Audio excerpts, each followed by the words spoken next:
Hey guys, this is Jessica and Noam here at Trax Studio in Chicago with Reverb for another episode of What's That Sound? And today we'll be breaking down the drum sounds you hear in Michael Jackson's Billie Jean. This is a classic drum sound recorded by Bruce Swedien. It's a pretty basic sound, but there's a little bit more to it than meets the eye ear. Let's check it out.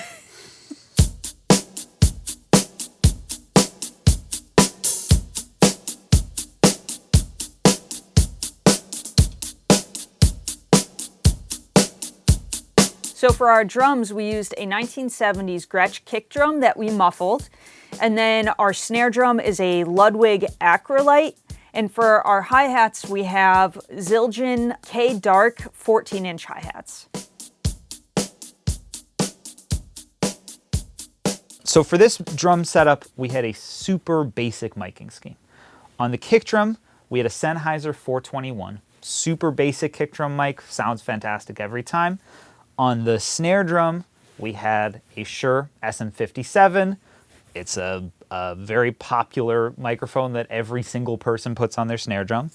On the overheads, we used an AKG 451. Now that is a small diaphragm condenser mic.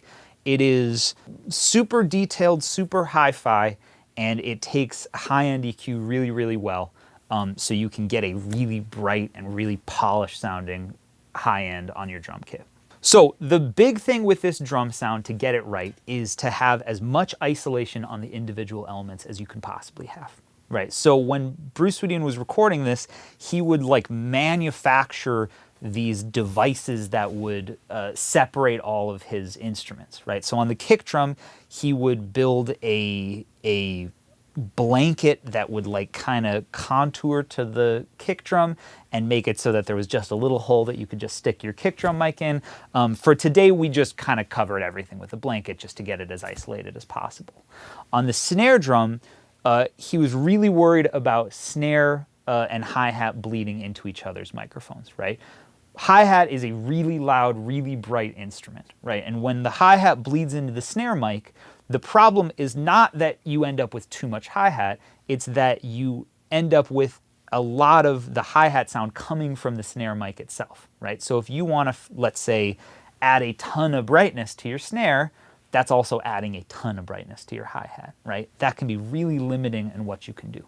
So to deal with that, Bruce would build a piece of wood that had foam around it that would have a hole that just the snare drum could fit through, right? So this would make a big physical barrier between the hi-hat and the snare drum, and it would get tons of hi-hat sound out of the snare drum so that you could do whatever you want to the snare drum. Let's take a listen to the mics and see how isolated they are and see how they kind of fit together. So this is our kick drum sound. It's pretty basic on its own, right? It's kind of short, it doesn't have a ton of length to it, and it has a healthy amount of high end, right? Now we achieve both of those things by sticking the microphone inside of the kick drum, right? It's gonna keep the length to a minimum, and it's gonna keep the high end to a maximum. This high end might feel kind of like too much on its own, but in the context of the mix, it really, really cuts through and makes it unmistakable when the kick drum's hitting. Let's hear just the snare drum. Now, admittedly, I needed a little bit of help getting this snare as snappy as the snare from the record. That could be because of the drum itself, that could be because of the way that it's being hit, that could be because of a million different things. So I took that snare drum and on top of the EQ, I added a little bit of an envelope follower just to add a tiny bit of attack and to take away a little bit of decay. So here's without it.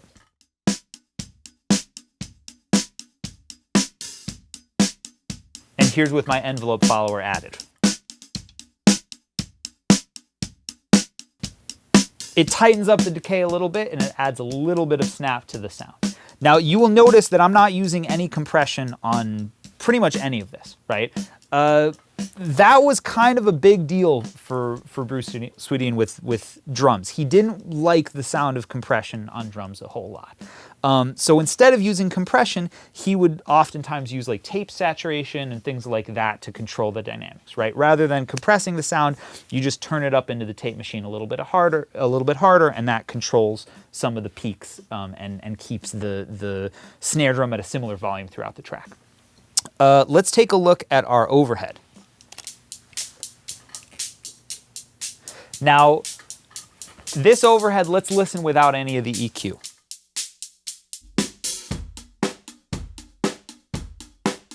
Sounds completely different, right? But we're looking for a pop music hi-hat sound, right? And that usually does not sound like a drum set in a room. That usually has a lot of stylization to it. So let's add some EQ to just get rid of all of the low end and mid-range and just have this only be a high-end element.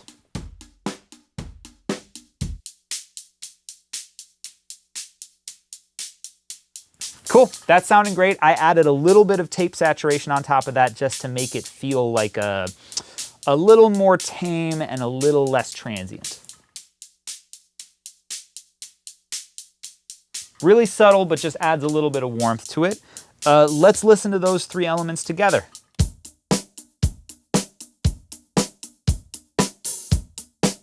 Sounds great, sounds really natural. The last thing that we have to add is our reverb.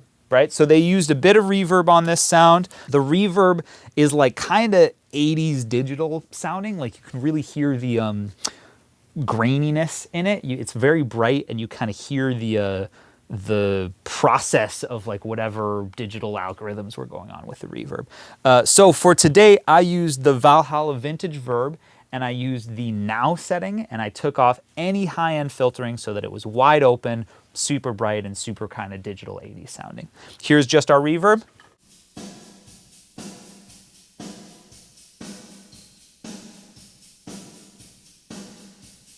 Now here's everything together.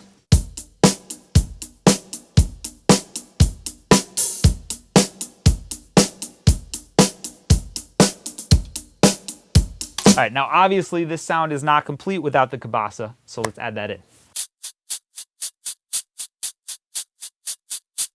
All right, so that's all the elements. Let's hear them all together.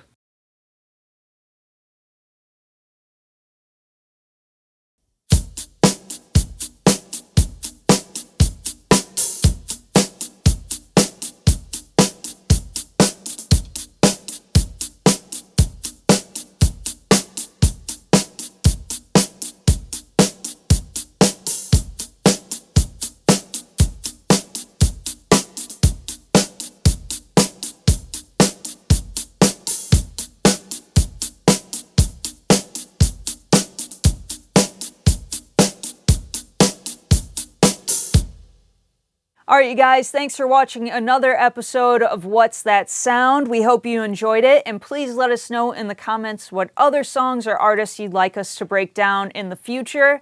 We'll see you next time.